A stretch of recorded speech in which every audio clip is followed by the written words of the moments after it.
Et je vais inviter notre premier grand témoin de cette matinée, Monsieur Yann Vincent, qui est le CEO d'ACC. Bonjour Yann Vincent, bienvenue. Venez me rejoindre. Voilà, sous les applaudissements pour se mettre en forme ce matin.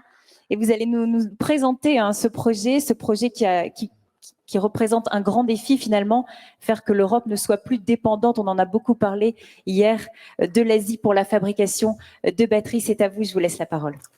Merci beaucoup, donc merci de m'accueillir.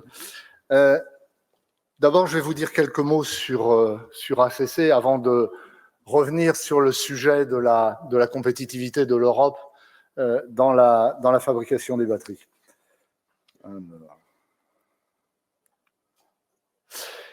Nous avons en fait une ambition qui est de devenir le leader européen pour la fabrication, pour la conception des cellules et des modules de batteries électriques, afin de permettre une mobilité propre et qui soit abordable au plus grand nombre. Alors, quelques mots sur cette ambition. Aujourd'hui, il n'existe pas d'industrie de la batterie en Europe. La quasi-totalité des batteries viennent d'Asie. Il y a une seule capacité industrielle qui soit installée en Europe. Elle est en Pologne, enfin une seule un peu significative, elle est en Pologne. C'est une usine de LG, du coréen LG. À côté de ça, vous avez deux plus petites implantations, l'une d'Envision en Angleterre, l'autre de Samsung en Hongrie.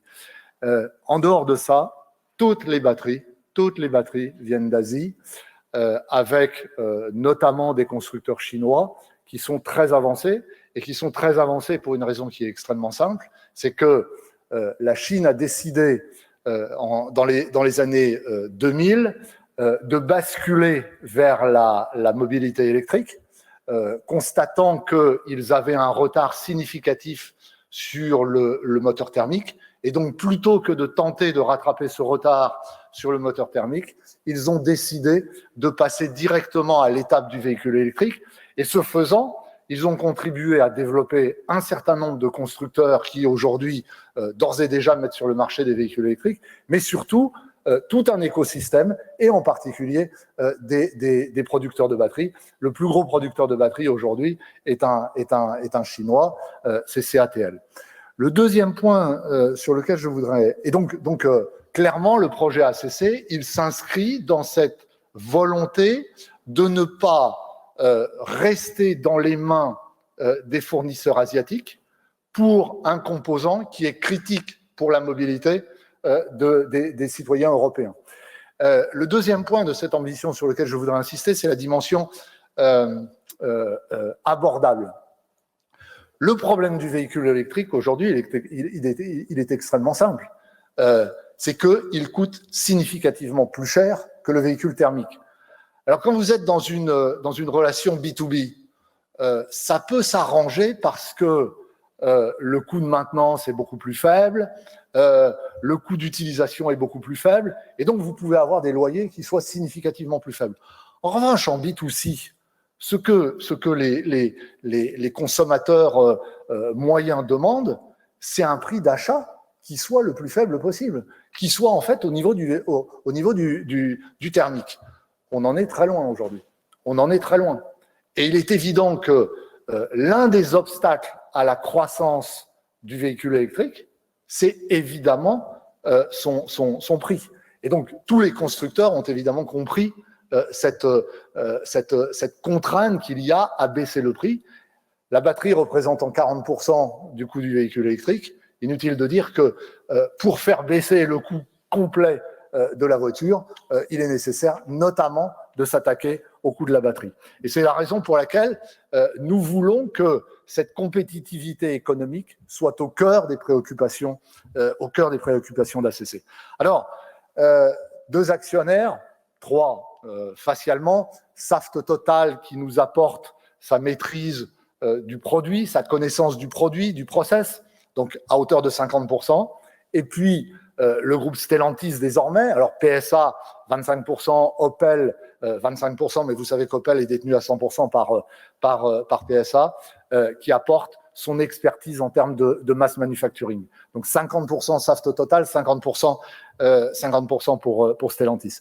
Un point important, c'est que ACC fait partie de ce que l'on appelle un IPCEI, donc un projet important d'intérêt commun européen, qui permet à ACC d'avoir accès à des aides allant bien au-delà des aides de droit commun.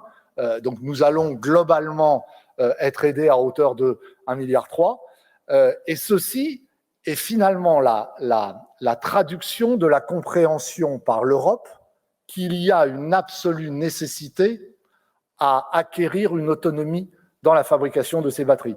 Si l'Europe a accepté que ce projet soit aussi largement subventionné, c'est parce que l'Europe a compris qu'il fallait une industrie de la batterie en Europe, et je pense que c'est une excellente chose. Alors, cela a été évoqué par le président de la région.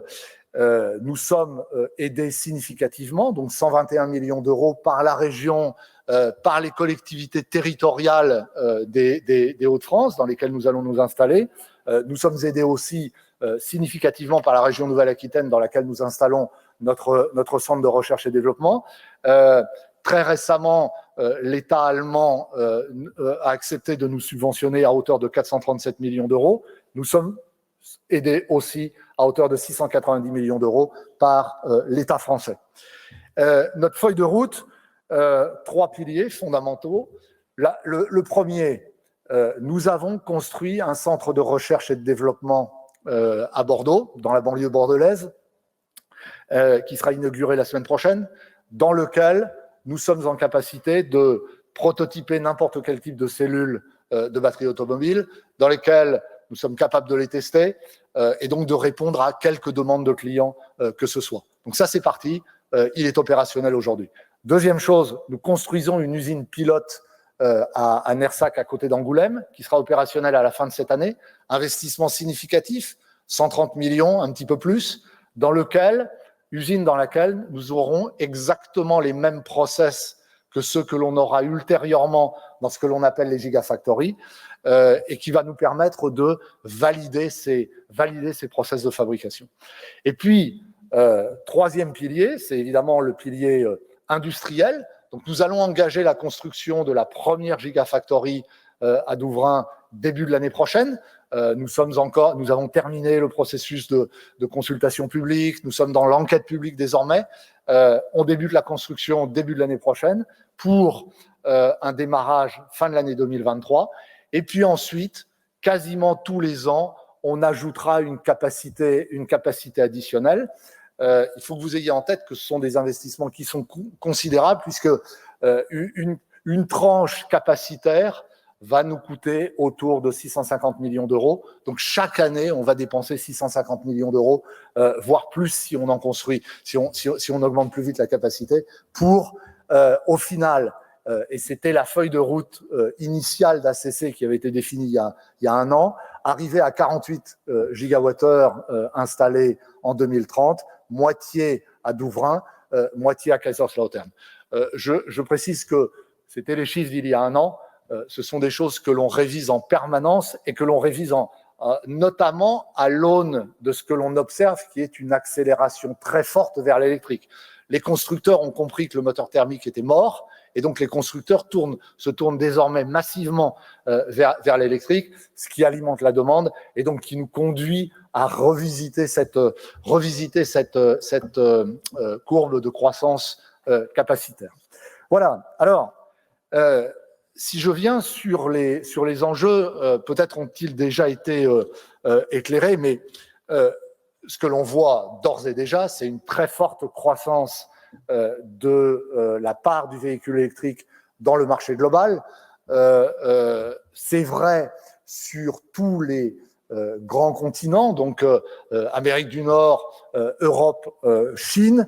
Vous voyez que en Europe, on a d'ores et déjà vendu sur le premier semestre plus de 1 million de véhicules électriques, une part de marché un peu inférieure à 15%, une croissance des ventes sur ce premier semestre par rapport à l'année précédente de 140%. Donc, on n'est plus dans la faible croissance que l'on a pu constater au cours des années 2010 à 2020, on est dans une très franche accélération.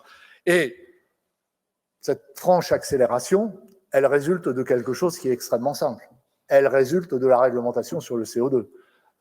La réglementation sur le CO2 qui impose que, année après année, les émissions de CO2 par kilomètre baissent avec un objectif qui avait été fixé en 2018 à moins 37,5% en 2030, qui a été sévérisé dans le cadre du Green Deal à moins 55% en 2030.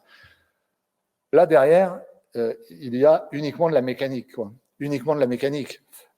Une voiture thermique aujourd'hui, toutes les voitures thermiques, ou quasiment toutes les voitures thermiques, sont au-delà de ce seuil réglementaire.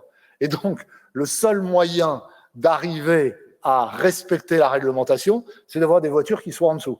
Et donc, des voitures qui sont en dessous, le plus elles sont en dessous, le mieux c'est. Véhicule électrique, 0. Véhicule hybride, on tourne à 30-40 grammes. Et donc, c'est ce qui, mécaniquement, fait que les constructeurs, pour rester conformes à la réglementation, doivent absolument, au fil des années, augmenter la part de leurs véhicules, enfin des véhicules électrifiés dans leurs immatriculations. D'ores et déjà, vous avez probablement entendu les constructeurs dire on va avoir 70% du marché global en 2030 qui sera électrifié, certains disent 80%. Je pense qu'ils ont fondamentalement raison. C'est-à-dire qu'on sera à 70%, 80%.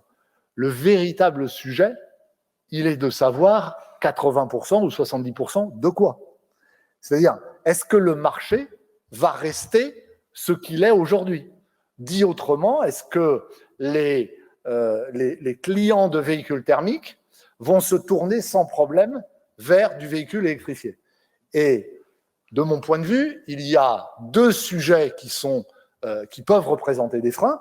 Le premier, c'est l'infrastructure, la crainte que je ne puisse pas recharger mon véhicule. Et donc, ça renvoie au développement des bornes de recharge, et en particulier des bornes de recharge rapide. Et ça, c'est un sujet, je pense, absolument majeur, notamment pour la France, qui n'est pas très avancée sur le sujet. Suffit de voir à Lille. Hein. Je le dis gentiment, mais vous avez un véhicule thermique à Lille, un véhicule électrique à Lille, vous pouvez pas le recharger. Et puis le deuxième point, c'est évidemment le coût de la voiture. Et donc c'est mon propos introductif. La question du prix du véhicule électrique est au cœur de la préservation du marché tel qu'il est aujourd'hui. Alors, ce que l'on voit évidemment, c'est que on va avoir un changement massif du mix moteur, donc illustré sur ces planches, où vous voyez que les véhicules à faible émission qui ne représentaient que 6% du mix en 2020, l'on anticipe qu'elle représente 66% en 2030, et je pense que ça pourrait aller significativement au-delà. Le moteur thermique est mort. Le moteur thermique est mort et ce qu'il faut que vous ayez en tête, c'est que les constructeurs, constatant que de plus en plus de décisions sont prises pour bannir l'accès des véhicules thermiques aux villes, voire dans des pays des anticipations de ces décisions de bannissement, les constructeurs automobiles n'investissent plus dans la R&D, dans les capacitaires industriels pour adapter les véhicules thermiques aux évolutions de normes. Et c'est évidemment aisément compréhensible. Pourquoi est-ce qu'ils investiraient alors même que peu de temps après, ces véhicules seront interdits? Et donc, les Anglais disent c'est une self-fulfilling prophecy. Évidemment, c'est une prophétie autoréalisatrice. Ils coupent les investissements R&D et industriels, et donc ils n'auront pas d'autre choix que d'avoir les véhicules électriques pour se substituer à ces véhicules thermiques qui disparaissent. Alors tout ça, ça a évidemment des conséquences sur la demande en termes de batterie. Vous avez là les prévisions de croissance de cette demande. Donc, au niveau du monde, en 2020, 3,2 millions de véhicules électrifiés. On prévoit une demande de 27 millions en 2030, 9 millions pour l'Europe. Ces chiffres ont été établis l'année dernière. Ils sont d'ores et déjà faux. C'est-à-dire que on prévoit que c'est encore plus important.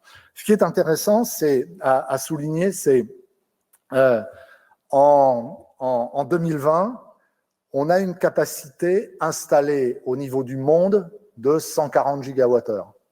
140 gigawattheures, on prévoit avec les 27 millions de véhicules en 2030 que cette capacité, que la demande se situe à 1900 gigawattheures. Donc, on va passer de 140 gigawattheures à 2 térawattheures. Capacité qui doit être multipliée par 15. Capacité multipliée par 15. L'Europe représentera la moitié.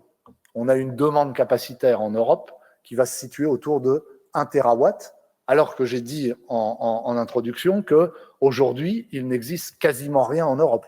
En Europe, on a moins de 50 gigawattheures aujourd'hui. Donc en Europe, il va falloir multiplier par 20 la capacité installée. 1 gigawattheure, en termes d'investissement, c'est entre 50 et 70 millions d'euros. Donc ça veut dire que la réponse à cette demande capacitaire au niveau du monde, c'est autour de 100 milliards d'euros. Donc 100 milliards d'euros pour investir la capacité de fabrication des batteries. Vous pouvez multiplier par 2 ce chiffre si vous intégrez les investissements qui doivent être faits sur l'amont du processus de fabrication des batteries. C'est-à-dire les investissements dans les entreprises chimiques qui produisent les poudres qui vont être utilisées pour fabriquer les électrodes et les mines. Donc, fondamentalement, cette croissance de la demande va nécessiter de l'ordre de 200 milliards d'euros pour l'accompagner, donc grosso modo la moitié sur l'Europe.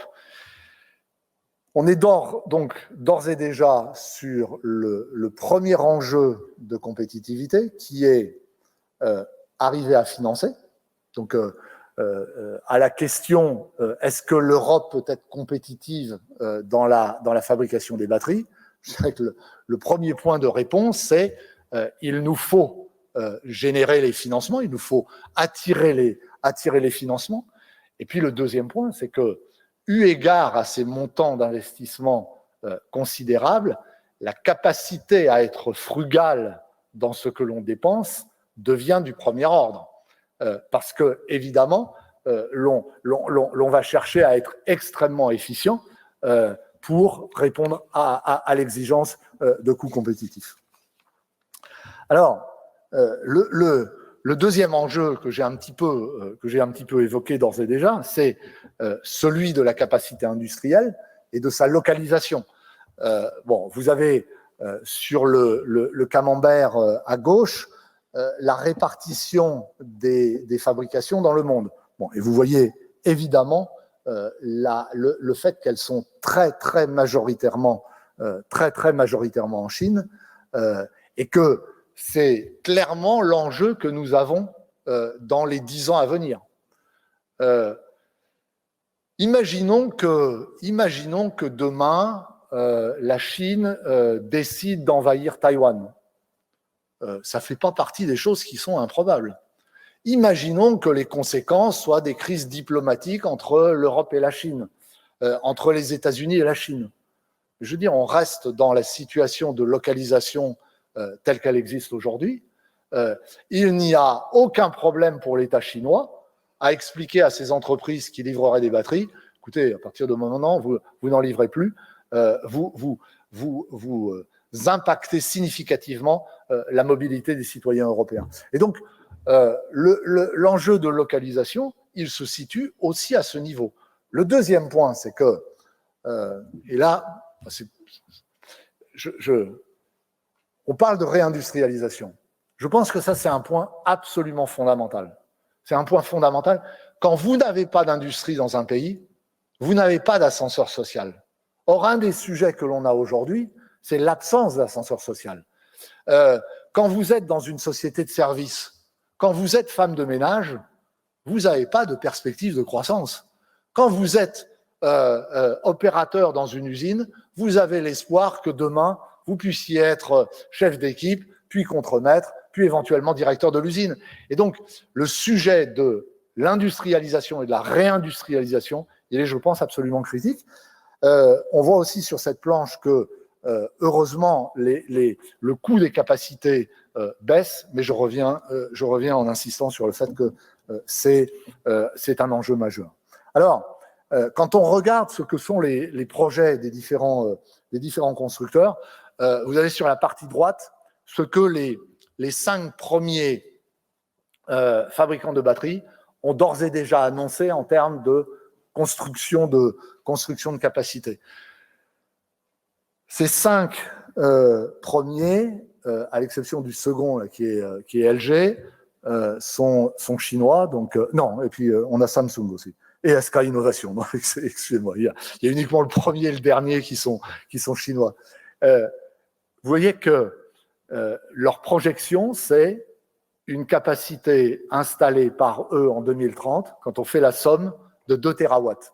C'est-à-dire que les 5 premiers disent, nous, écoutez, avec ce que l'on a décidé d'investir, nous prévoyons de répondre à la totalité de la demande. Donc c'est évidemment un enjeu pour tous les autres, dont les Européens. Dieu merci, on a beaucoup de projets en Europe. Donc vous avez là la carte des projets qui ont été décidés, ou qui sont prospectifs. Fondamentalement, on a 2 projets européens, Northvolt, ACC. À côté de ça, on a tout un tas de projets d'implantation de Coréens ou de Chinois. CATL va s'installer en Allemagne, S-Volt va s'installer en Allemagne, Envision va s'installer en France, LG a prévu d'augmenter ses capacités en Pologne. Et puis, nous avons un certain nombre de plus petits projets qui existent ici ou là. Le troisième enjeu, c'est très clairement la compétitivité coût. Pour vous donner quelques ordres de grandeur, il y a encore 2-3 ans, 1 kWh coûtait au niveau de la batterie $150. Une petite voiture va embarquer 50 kWh. Une grosse voiture, 100 kWh. Ça veut dire qu'il y a encore 2 ans, la seule batterie coûtait entre $7 500 et $15 000, la seule batterie, quoi. Donc on voit immédiatement ce qu'est l'enjeu de réduction de ce coût. Aujourd'hui, on tourne autour de $100 au kilowattheure. Et les plans que nous avons nous amènent à autour de $50 par kilowattheure. Et encore une fois, c'est un enjeu qui est absolument fondamental pour l'industrie automobile. Soit nous sommes en capacité effectivement de descendre cette courbe de coûts, soit les constructeurs automobiles seront obligés de sacrifier leurs marges, ce qui aura évidemment des conséquences très importantes. Alors, pour nous, quels sont les points fondamentaux? Je terminerai sur ces points pour garantir notre compétitivité. La compétitivité d'une batterie, elle passe au premier ordre par la définition technique de cette batterie. C'est un objet qui finalement est complexe, et la conviction que j'ai, c'est que nous reposons sur un écosystème qui est très riche. Nous reposons sur l'intelligence européenne, qui finalement est la seule chose qui nous reste face aux Chinois. nous devrions avoir la capacité à effectivement apporter les solutions technologiques. C'est la batterie solide, c'est les optimisations de matériaux. Et donc, en se reposant sur l'écosystème entreprise industrielle, laboratoire, université, je pense que nous avons cette capacité. Le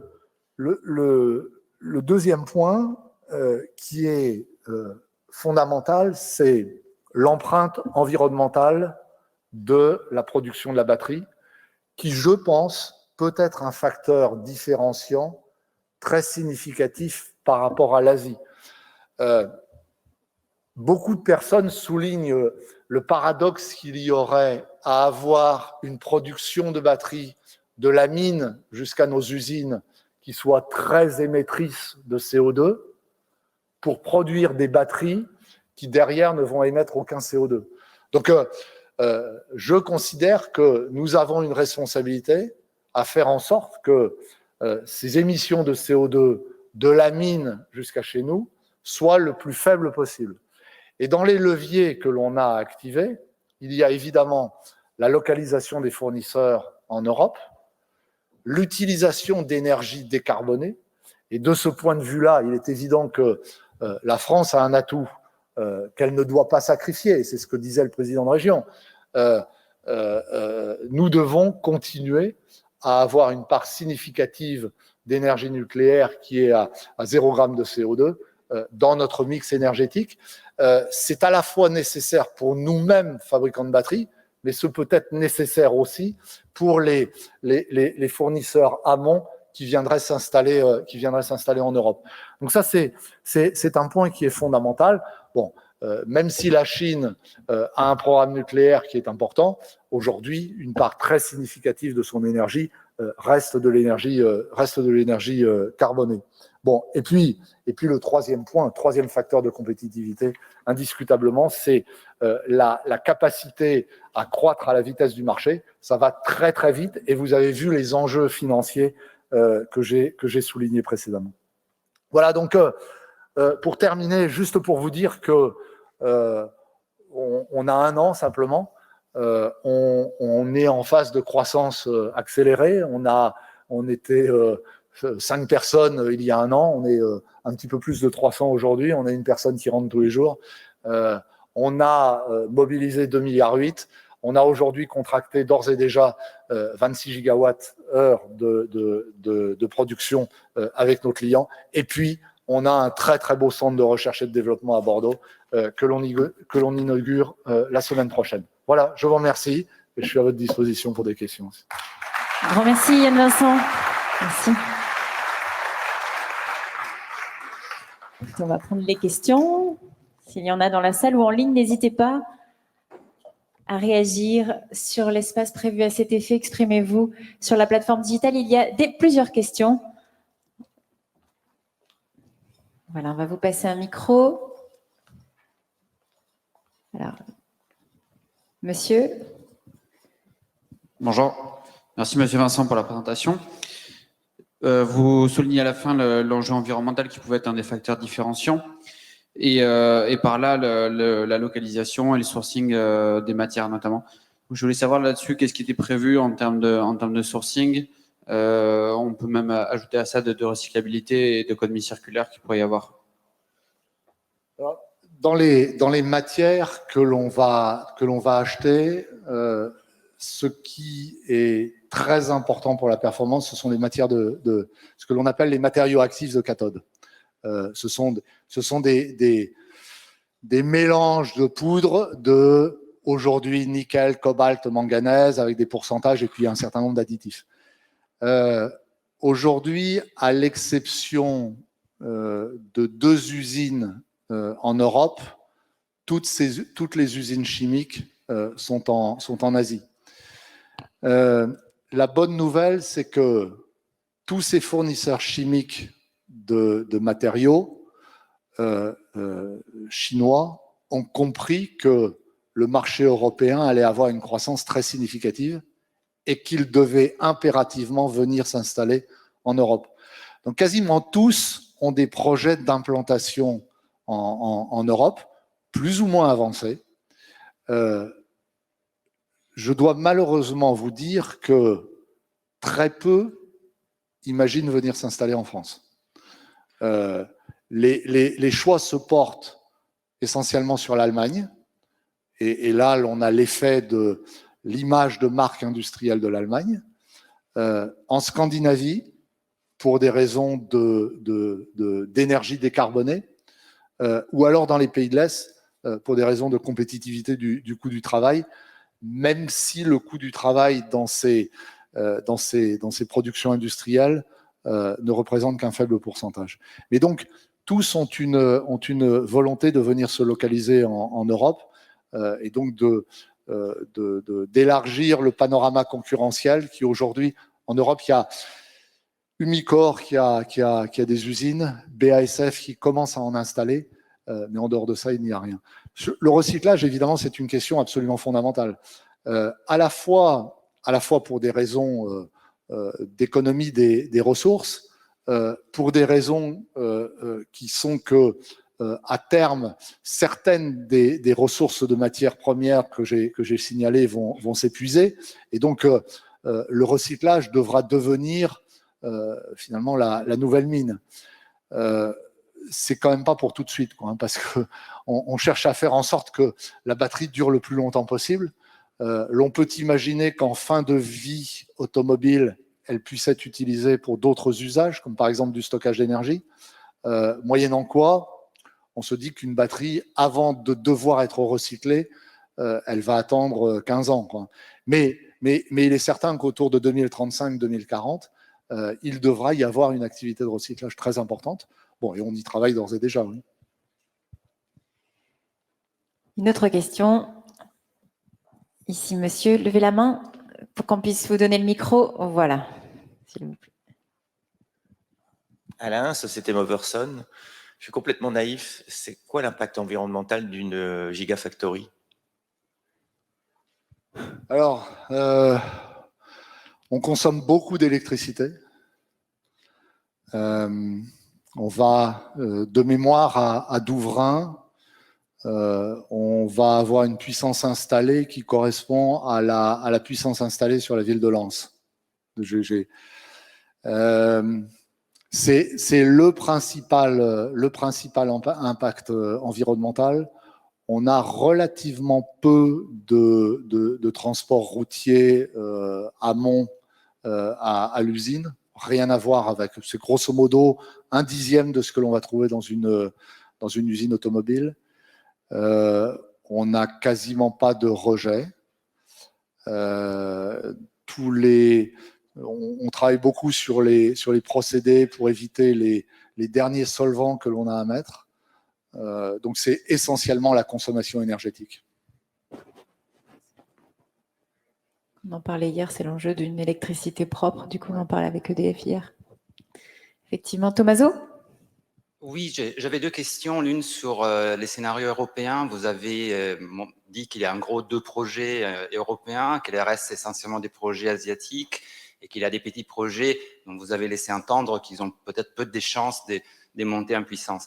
Donc, est-ce que cela veut dire que finalement, l'industrie européenne de la batterie, même si elle verra vraiment les jours, sera malgré tout contrôlée toujours par les Chinois?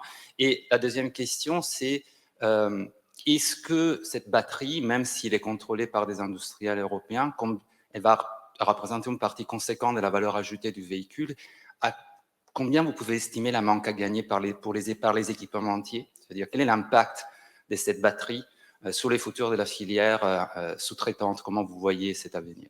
Sur le premier point, sur les plus petits projets, je ne sais pas, peut-être qu'ils aboutiront, peut-être pas, quoi.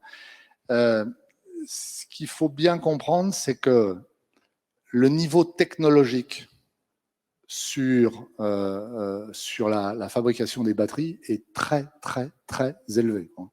Et donc, la barrière à l'entrée en termes de compétences produits-process est très, très élevée. C'est la raison pour laquelle nous sommes alliés avec Saft. parce que Saft sait fabriquer des batteries. Alors certes, pour des usages qui n'ont rien à voir avec l'automobile et donc avec des exigences qui peuvent être différentes, mais au moins ils savent les fabriquer, quoi. Et ça, c'est, de mon point de vue, quelque chose que tout projet qui n'embarquerait pas en son sein cette compétence forte aurait beaucoup de mal, quoi, aurait beaucoup de mal.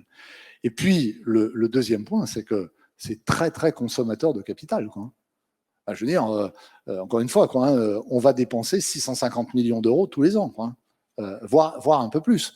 Donc, bon, le marché est friand de mobilité propre. Bon, d'un autre côté, les prêteurs demandent aussi des garanties sur ce qui va sortir des projets, quoi. Donc, c'est les deux barrières à l'entrée, me semble-t-il, très importantes, qui me laissent sceptique sur certains projets, mais on verra bien, quoi. Le deuxième point, je ne sais pas répondre à votre question. Je ne sais pas répondre à votre question. Je sais que la batterie représente 40% du coût du véhicule, complet.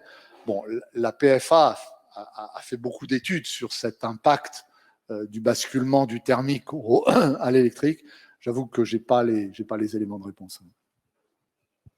Merci. Est-ce qu'il y a... Oui, une question. Okay.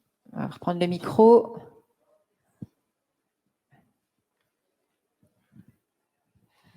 Oui, bonjour. Alors, moi, je voulais savoir quel était l'impact écologique de la construction et de la déconstruction d'une voiture électrique. Ça, c'était ma première question. Et ensuite, après, on a entendu parler de partage dans les réseaux, si vous voulez, à partir des batteries, du courant électrique. Je voulais savoir si c'était un problème pour la fiabilité des batteries. Merci. Sur la première question, j'en sais rien. Sur la première question, j'en sais rien. J'essaye de m'occuper simplement de la batterie et pas du véhicule complet. Ce qui est sûr, c'est que sur la batterie elle-même, l'on vise, au travers du design, des cellules, des modules, à ce que l'on puisse récupérer au moins 95% des matières nobles, donc nickel, manganèse, cobalt. Donc avoir un taux de recyclage qui soit très important. Et vous savez probablement que les directives européennes qui sont déjà existantes ou qui vont être promulguées imposent des taux de recyclabilité dans les matières que l'on achètera, donc d'avoir de plus en plus de matières recyclables. Votre deuxième question, pardon? Alors, deuxième question, c'était sur les charges et décharges à partir du partage du réseau. Bon, l'on est sur le sujet de ce que l'on appelle le vehicle to grid, c'est-à-dire qu'on se dit que l'un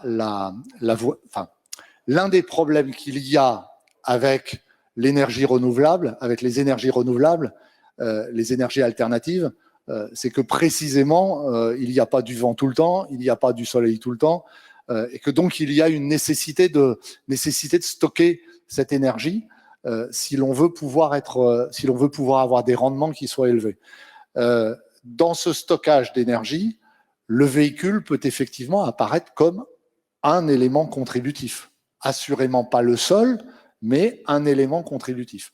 Et donc, la capacité du véhicule à pouvoir soit absorber de l'énergie, bon, ce qui est évidemment un must, soit à en redonner à la maison, est quelque chose qui est intégré dans la conception des véhicules, pour évidemment ne pas altérer la performance véhicule parce que l'on cherche à avoir cette performance de stockage. Mais c'est intégré, ça. Ceci dit, je pense pas que le véhicule seul sera pas la réponse. Mais il y a évidemment un enjeu majeur eu égard au dimensionnement des réseaux, à ce qu'il y ait des capacités de stockage d'énergie qui soient développées. Parce que si vous avez des capacités de stockage importante. Vous pouvez éventuellement réduire la taille de votre réseau, alors qu'aujourd'hui, on dimensionne le réseau pour être en capacité de passer des pointes. Ces pointes, tout l'enjeu du stockage est là, quoi, hein. C'est arriver à éliminer ces pointes et donc arriver à avoir des dimensionnements de réseau qui soient plus raisonnables. Alors la voiture c'est un élément parmi les autres de stockage. Avant de prendre votre question, on a une question d'un participant en ligne qui revient sur les pénuries de matières premières et on vous pose la question du lithium. Est-ce qu'on peut craindre un manque de lithium, un minerai essentiel pour la fabrication des batteries? Alors, le lithium aujourd'hui ne manque pas. En revanche, que le lithium puisse manquer, oui, c'est un sujet. Il y a deux matériaux qui sont particulièrement critiques, c'est le lithium et le nickel. Sur le lithium, il y a, Dieu merci, beaucoup de projets aujourd'hui d'exploitation, y compris en Europe, des projets d'extraction du lithium par géothermie. Il y a un projet dont vous avez peut-être entendu parler en Allemagne par une société qui s'appelle Vulcan. Eramet travaille sur un projet de cette nature-là en Alsace. Il y a beaucoup de projets qui sont sur la table en Finlande notamment. Ce que je pense, c'est que ça va être tendu, mais les lead time pour créer des capacités d'extraction du lithium et les montants engagés pour extraire le lithium sont suffisamment accessibles pour que l'on puisse réconcilier la demande avec l'offre. Nickel, c'est plus compliqué. Nickel, c'est encore plus cher. C'est des investissements qui sont beaucoup plus longs. Et donc, bon, tous les grosses entreprises minières travaillent sur ce sujet, mais c'est vrai que c'est un enjeu, ça. Merci. Votre question? C'est bon, on vous écoute. Oui, c'est votre question, c'est ça? C'est à vous. Bonjour, Laurent Lefebvre, Créatique. Hier, on nous a présenté il y a eu une petite 15 minutes là sur les projets chinois, avec des projets de batterie à 700 000 km d'autonomie. Vous qui êtes nouvel entrant avec, comme vous dites, 10 ans de retard, est-ce que vous êtes déjà en capacité de rivaliser sur des performances de ce type? Et après, savoir sur quel type de batterie travaillez-vous aujourd'hui? Parce que hier, on a vu des batteries liquides, solides, enfin, différents types, Ouais. avec des performances très différentes des unes des autres. Alors, bon, tout le monde travaille sur la batterie solide. Et tout le monde annonce que ça va venir plus ou moins rapidement. Personne à ce jour n'a réussi à en faire une, quoi. En tout cas, en faire une qui soit utilisable sur un véhicule. Nous, notre plan nous conduit à avoir nos batteries solides à l'horizon 2027 dans les voitures. Bon, c'est les ordres de grandeur de ce que chacun annonce.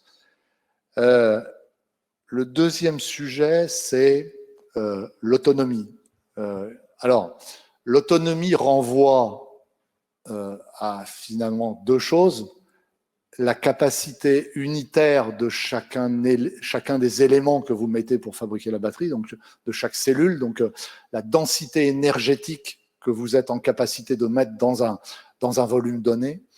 Et là, très franchement, ce que l'on est en train de développer nous met au niveau du bench. Donc on est au meilleur niveau en termes de densité énergétique. Ensuite, le deuxième sujet dépend du constructeur, c'est-à-dire que plus il va mettre de cellules dans sa voiture, donc ça renvoie à l'architecture de la voiture, plus il va mettre de cellules, plus il va avoir une énergie embarquée, et donc plus il peut avoir une réponse d'autonomie. Le troisième point sur lequel on travaille particulièrement, et qui me semble fondamental, c'est avoir des chimies économiques. Parce que je l'ai dit tout à l'heure, quoi, hein, le principal sujet du véhicule électrique, c'est quand même de faire en sorte que les gilets jaunes achètent des véhicules électriques. Hein. C'est pas uniquement de concurrencer Tesla. Tesla, tout le monde tous les constructeurs sont capables d'avoir à leur catalogue un véhicule qui s'en rapproche, quoi. En tout cas en termes d'autonomie, quoi. Le véritable sujet, il est de pouvoir baisser significativement le coût du véhicule électrique. Et il y a assurément un compromis à trouver entre ce coût et cette autonomie. Et quand on réfléchit un tout petit peu, pourquoi imposer au client de payer cher sa voiture pour une autonomie élevée qu'il va utiliser 4 fois dans l'année? Donc, je pense que le marché n'a pas encore trouvé son niveau de maturité. Je suis à peu près persuadé que la part de la demande pour des véhicules à faible coût et éventuellement à faible autonomie va aller croissante. Et donc, nous avons la nécessité de développer des chimies qui permettent d'avoir cette compétitivité coût. Donc, on travaille sur des chimies qui sont à moins 20%, moins 30% en termes de coût par rapport aux chimies qui sont utilisées pour avoir les autonomies dont vous parlez, qui n'ont plus de cobalt, qui réduisent très significativement la part du nickel, qui est un matériau cher, pour utiliser des matériaux qui soient plus économiques. Merci. Il n'y a pas d'autres questions? Juste une dernière question, c'est Oui, très on parle rapidement. de recyclage, mais juste le nombre de charges prévues, est-ce que la chimie fait qu'on va arriver à la garder plus longtemps aujourd'hui, ou on dit qu'elle est déjà morte au bout de 10 ans? Bon, est-ce qu'on est dans des progrès à dire une batterie va tenir 15 ans peut-être dans 3 ou 4 ans?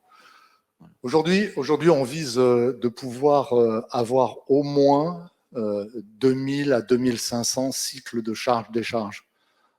Donc, vous multipliez 2500 par 500 km, vous voyez qu'on arrive déjà à un kilométrage permis par la batterie qui est très, très significatif. Très, très significatif. Enfin, aujourd'hui, on arrive à tenir 10 ans. Hein. Merci. On prend une toute dernière question en ligne puisqu'elle s'est affichée. Ce sera la fin. Vous la voyez, Tesla et beaucoup de Chinois misent sur les batteries LFP. Quel est votre regard? Alors, le LFP, donc phosphate de fer et lithium, a un premier avantage qui est très significatif, c'est son prix, qui est beaucoup plus faible que les autres matériaux. Sa disponibilité, beaucoup de réserves, particulièrement en Chine, a un inconvénient majeur, enfin deux inconvénients majeurs, c'est sa tenue aux basses températures, donc son comportement aux basses températures qui est très mauvais, sa recyclabilité.